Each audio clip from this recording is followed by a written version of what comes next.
Hey everyone, what's up? Welcome to another episode of Pacific Arc Tig Welding. My name's Dusty. Thanks a lot for tuning in today. To all the arc heads who watch the show every week, thank you very much. Welcome back. For anyone that may be new to the channel, welcome. I encourage you to check out the rest of the stuff on my channel or on my show. We do everything TIG welding related. I do TIG welding art projects. I do TIG welding how-tos, TIG welding demos. We do gear breakdowns, gear reviews. If you enjoy what you see on the channel, be sure to subscribe, like, and share. I really appreciate all that. It helps my channel grow. Obviously, the more people that watch these videos, the more videos I'll make. Be sure to follow along on social media. My Instagram handle is right there, as well as my website. You can go on my website and check out, I have a TIG welding blog. I should update it a little bit more often, but it's there, as well as a gallery, information on my TIG welding online program. I teach people how to TIG weld online, so you can check out all that stuff on the website. So today, a viewer question. I really like this one, and I've actually kind of been meaning to do this one for a little while now, but we're gonna go over TIG welding gloves.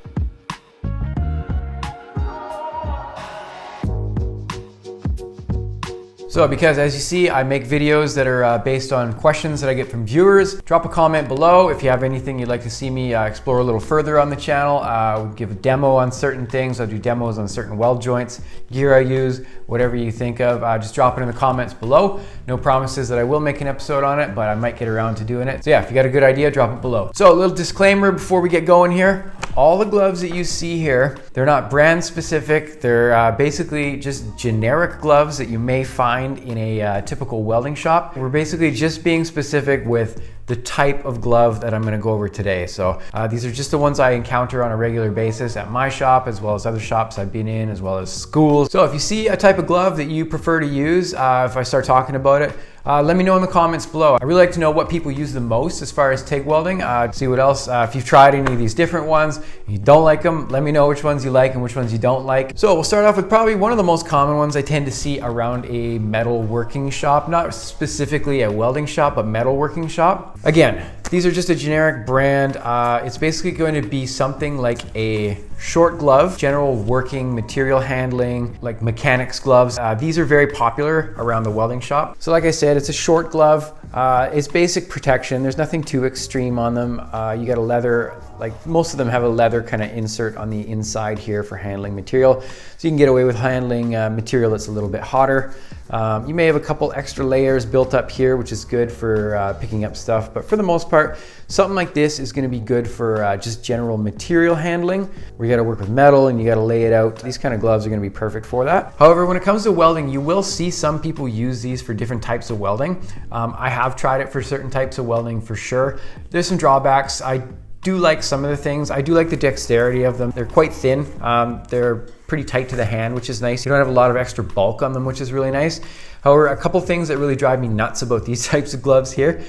First off, I don't like working with a short glove. What I mean by that is that if there's anything beyond the wrist, you're gonna have a gap in between your shirt. So for example, even if I tuck my sleeve down like so, and I'm doing some welding, it's very easy to get this gap right here. This gap here doesn't seem like much to anybody that may not be super familiar with TIG welding, but trust me, if you have any gap somewhere around your wrist, yeah, you're gonna have good movement. Everything's gonna be nice and comfortable as you're picking it up and working with it, but you're gonna burn your wrists. I put gloves like this on a million times, and I've always said, don't burn your wrist. You know, I know that my wrist is exposed. Don't touch it to anything. It always happens. So that's definitely, unfortunately, one of the reasons I don't like working with these. They're not terribly safe when it comes to burns. And I don't know about you, if you've never gotten a serious burn before, just take my word for it, it sucks. It's a very, very jarring experience. It's something that can literally scar you for your life. I've got a couple on my forearms here. They're covered up with tattoos now, which is nice. But yeah, to save yourself the hassle of dealing with a pretty savage burn in your wrist or forearms,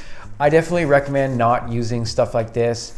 Perhaps if you're tacking some stuff together with DC negative type stainless welding or something where it's pretty low amp and you're just tacking things, it's not heating up a lot, you may get away with it. But definitely if you're working with AC, so aluminum type welding, you're also gonna get sunburns, like severe sunburns really quick on those little spots. And again, like I said, if you touch it to anything, you're gonna regret it right away. It's a very, very unpleasant experience. So I definitely recommend going with something with like these guys here that are a little longer in the wrist, which will protect any gap in between your sleeve and your glove. Another thing about these guys that kind of sucks, there are versions that are okay for this, but for the most part, the reason I don't like these ones is that a lot of the material that they'll use on the back side of the hand or the wrist, or even this cool, awesome looking little strap here, it can melt. It melts super, super easily. You'll touch it anything, so you'll finish a nice weld, and you may just rest your hand down near it, or even just throw your gloves on your workplace like that. Touch it to a hot piece of plate, and this will melt. It'll come off like a super melty plastic mess, and it won't be easy to get off your project. So I know a lot of this stuff on the back side of these gloves here will melt. Most of this stuff are on the wrist. This is basically just an elastic type material that will melt. And another thing you'll see on a lot of gloves, here's a little thing you want to watch for, is the tags. A lot of the tags on gloves like this, they will melt. So same deal, you'll toss your glove down, or you'll pick something up, or be pushing something around on your table with your glove. And these tags, it seems pretty small and insignificant, but they will melt. I generally won't use these gloves for any type of aluminum welding for sure, like I said. Maybe there's a couple applications where you can get away with it. It's not a big deal, but for the most part, I won't use types of gloves like this for welding. I'll use them for layout, like I said, and general material handling. All right, so next one up. These guys here, these are probably, actually these are my favorite to work with for sure. 100% these are my favorite. They're a thinner type Tig Welding glove. These are very common. You'll see a lot of different brands make their own version of these. These are super generic. You can get versions of these off Amazon. Again, I'll look at the links below in description. You can see there's definitely a few drawbacks to a glove like this. These ones specifically, for example, they don't have any extra finger padding on the inside. I don't mind this for a while. I definitely get about a month and a half use out of these guys before they start to bust open on the seams. A lot of the time you'll get where they fold over when you're grabbing stuff like this. You get little splits, and it will tear quite easy through there. So if you're looking for a pair of gloves similar to this, look for ones that have extra finger pads on the, usually these two fingers somewhere, and the thumb as well. You'll see an extra thumb cradle in here, which is nice. But as far as these guys, they're basically just like a type of leather. I've seen sheepskin, goat skin, deer skin even, which is kind of cool. They're very flexible, which is nice. They're really light. It's easy to feel what you're working with. One thing I'll do if I do get tears in them, a lot of people make fun of me at my shop for this, but I have a little sewing kit in my toolbox. So if you ever get like a little tear or something like that, and you just need to pull them back together so you can finish a job, a quick little hit with a needle and thread, you can sew these guys up very simply because they are so thin, which is nice. So you get a little bit of extra life out of them. So aside from not having extra finger pads and like a kind of a saddle extra pad in the middle of your thumb and your index finger there, I really like these gloves. They're light. Like I said, you get great dexterity if like you're working with TIG rods. I got a TIG rod right here. You've seen in my videos. You can handle everything really, really well, which is nice. You can feel your torch really nice, and they tend to hold off the heat quite a bit, which is nice.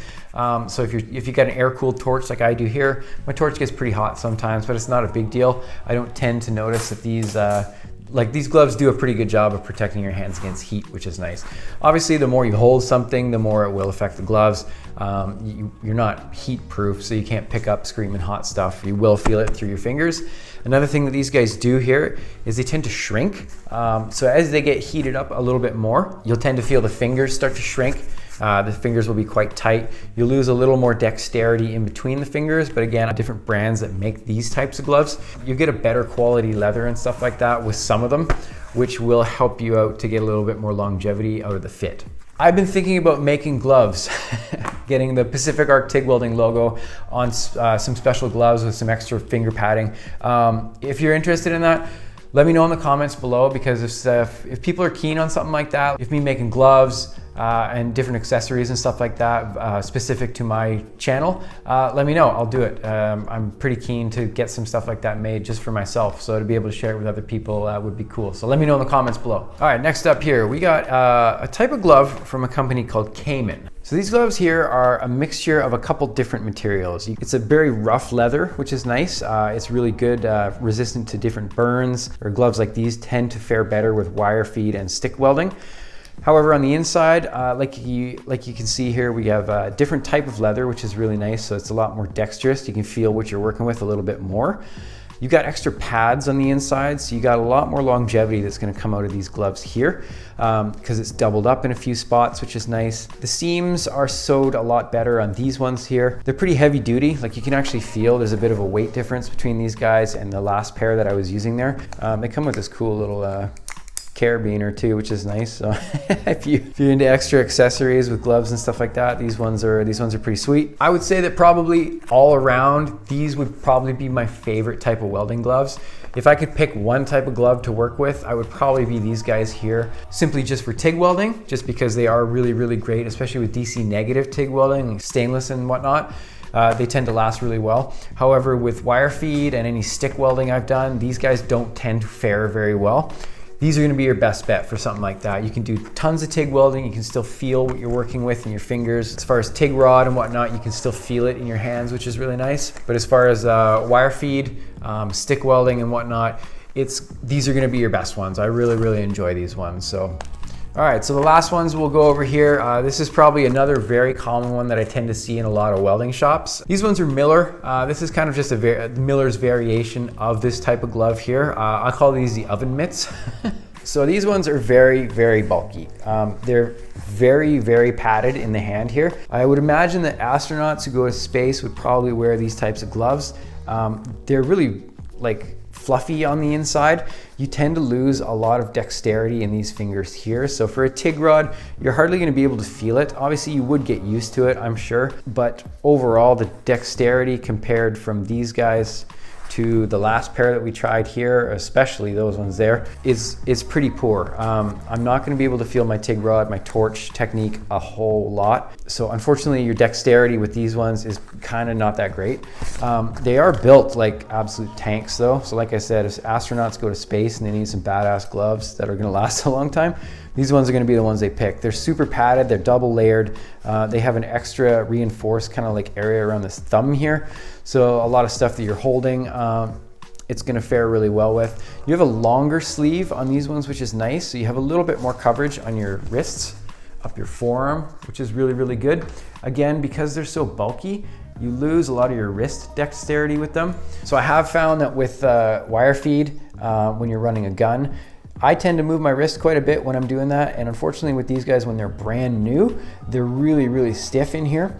They take a while to break in. Once they break in, they're pretty awesome, but at first it's a little clunky. So like I was saying, I wouldn't use these for TIG welding at all, especially finicky TIG welding, like really small stainless stuff. I would not even bother with these. I would use these basically only for stick welding, something pretty extreme where you're gonna be catching a lot of slag and a lot of splatter. The longer wrist part is nice because it can fit up under a leather sleeve. So if you're wearing like a leather sleeve over top of your clothing that you're wearing or coveralls, these ones do fit nicely up underneath those because they're a little longer, which is good. So again, stick welding, wire feed, these ones are gonna be probably only specifically for that type of process. However, like I said, you're kind of limited. If you are only doing that type of welding, then these guys, I guess, are your best bet because they are gonna last a long time. They're gonna prevent you against from getting a lot of burns, which is really good. So these ones would probably be best for that application, but not TIG welding.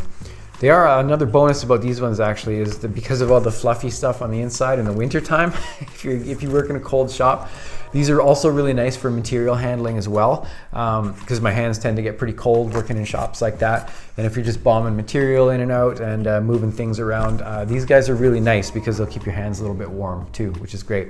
So again, these are just some very basic types of glove. Again, they're not brand specific. It's basically just from one extreme of having very little protection and the most dexterity all the way to the other end of the spectrum where you have a ton of protection and very little dexterity. So it's kind of like everything in between. Like I was saying earlier, I would probably stick to one of these two types here, specifically for TIG welding and kind of jobs related to TIG welding. These are going to be probably my favorites right here. So again, let me know which ones you prefer.